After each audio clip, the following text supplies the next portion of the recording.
Hi everyone, I hope you're all well.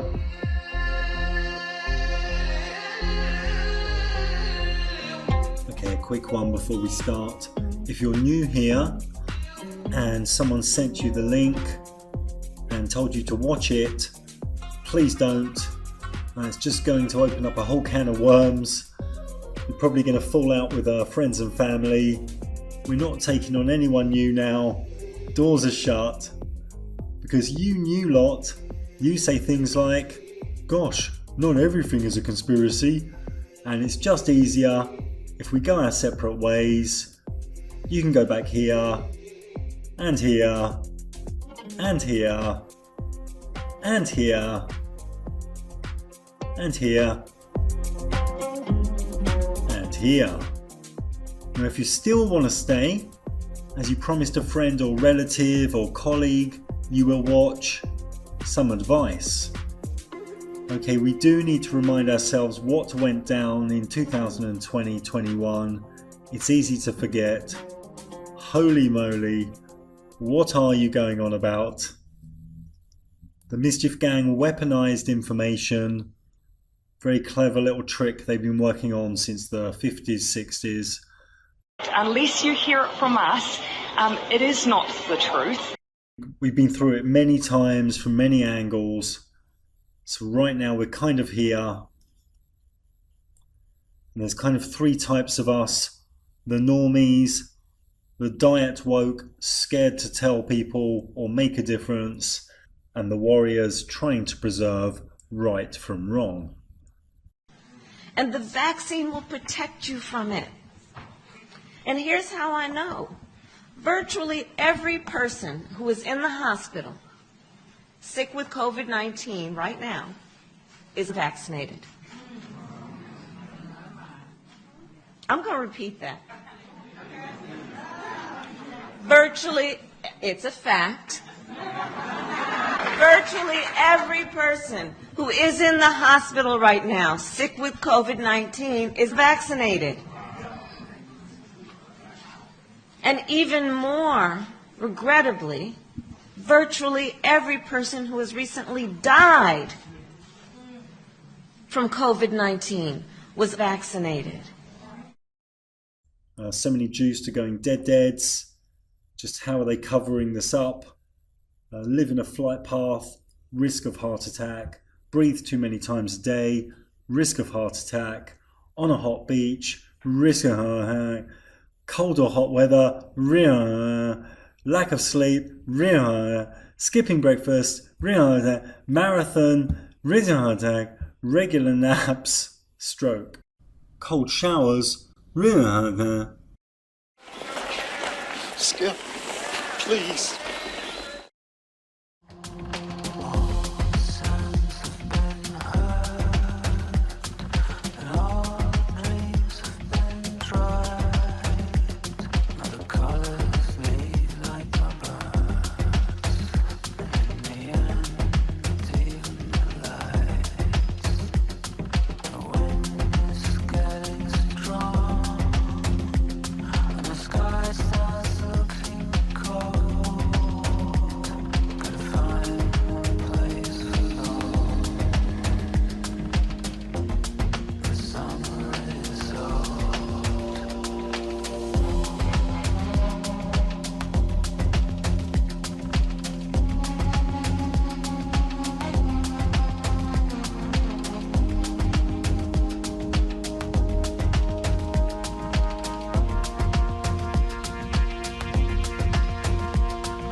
when you trusted the science, now getting deads by sudden death syndrome, also known as mysterious death syndrome, also known as sudden infant death syndrome. Doctor baffled, can't understand why so many strange new heart attacks. Yeah, maybe we should join the dots. Remember, if someone young and healthy dies unexpectedly, it's kind of improper to ask about their vaccination status.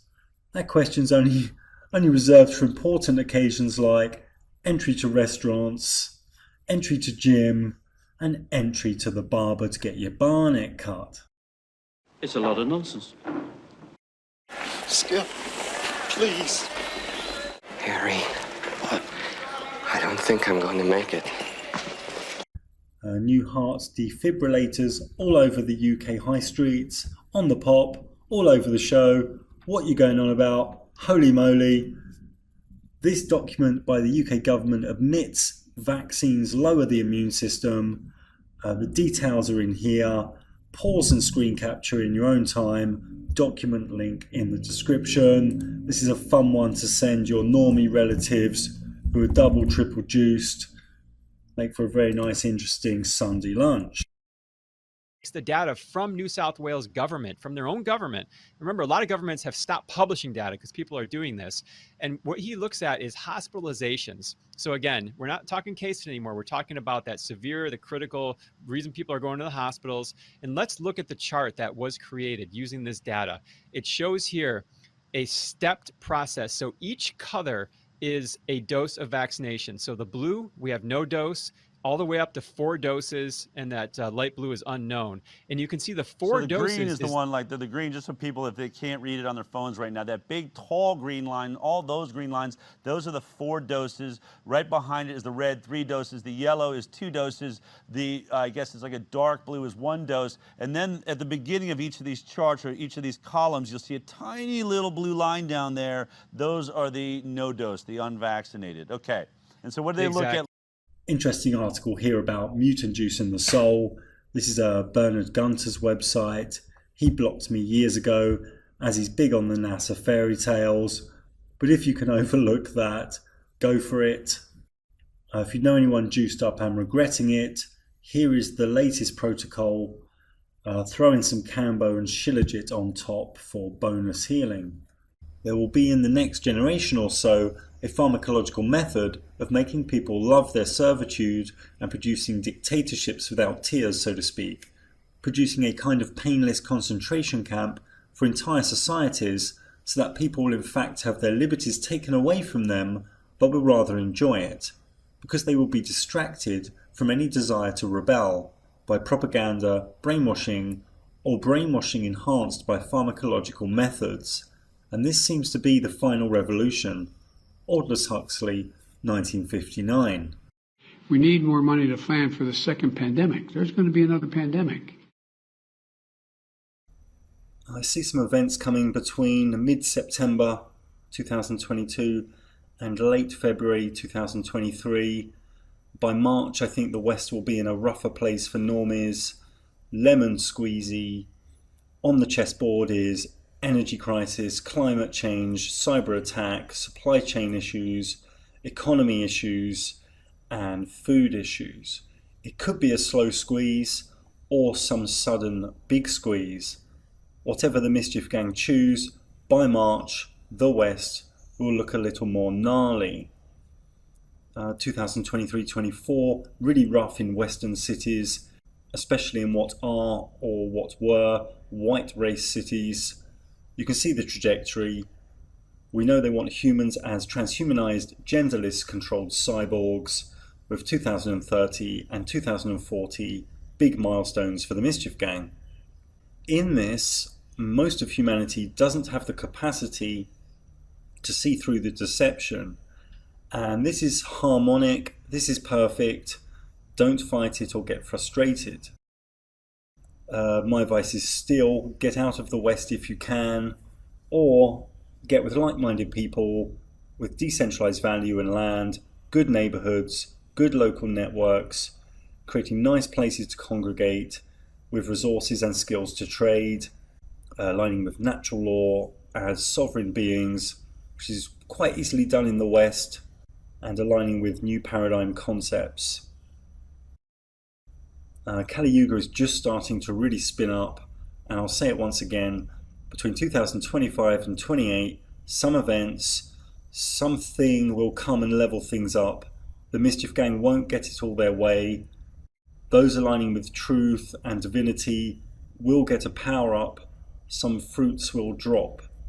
It looks like there really is only about 144,000 of us or so with these tickets. We are the souls the Mischief Gang can't contain. We are the few trying our best to carry out our soul missions. Dream big. We are the music makers, and we are the dreamers of dreams. Many people out there aren't pure human now. There is an AI slither to them. Much mind is controlled by a screen. Much body is controlled by an inorganic injection. Cyborgs light. There is something so pervasive about the spirit of fear that even many enlightened souls are forgetting who they truly are.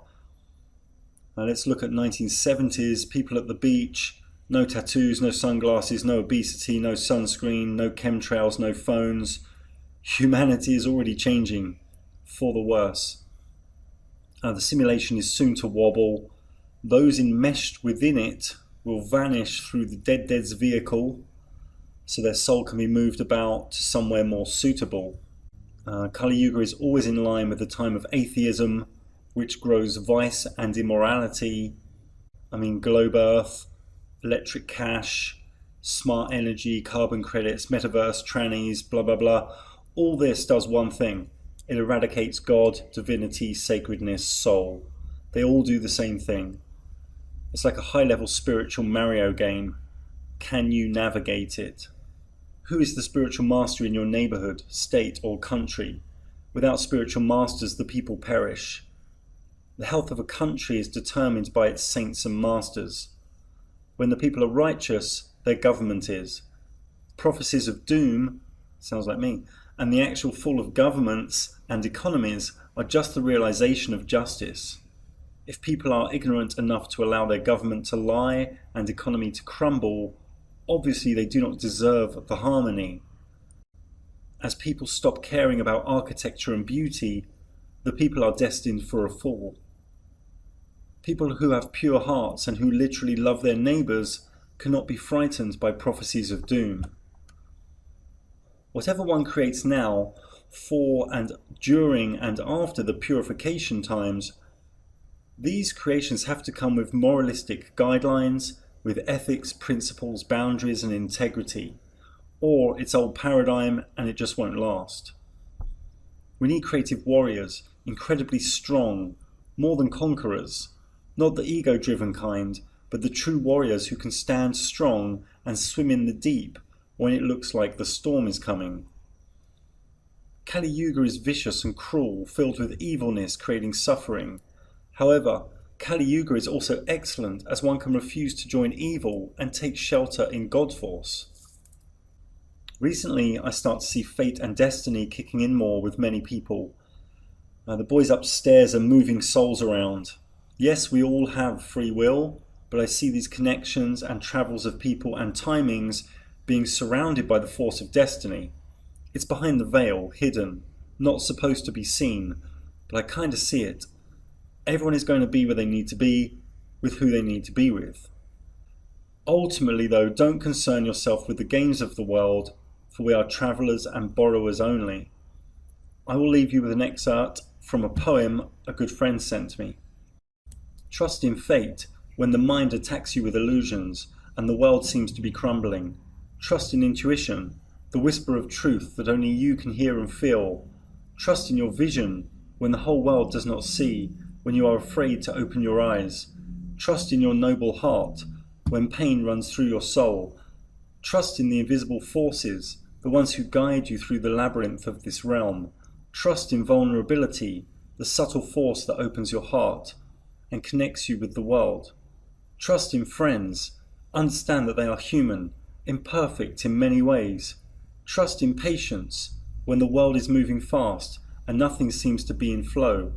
Trust in fate when the sky above you is falling. It's never too late to trust in yourself and to trust in fate.